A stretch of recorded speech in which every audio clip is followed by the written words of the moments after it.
An ozone decomposition catalyst is a granular chemical substance. It is based on the principle of catalyst.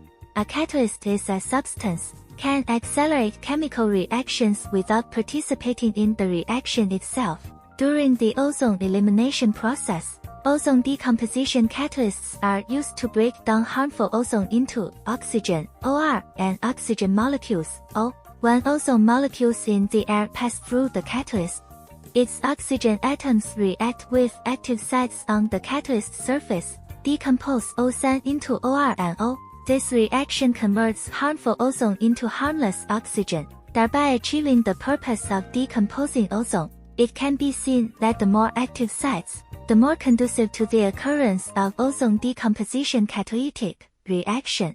Here it refers to the specific surface area of the catalyst.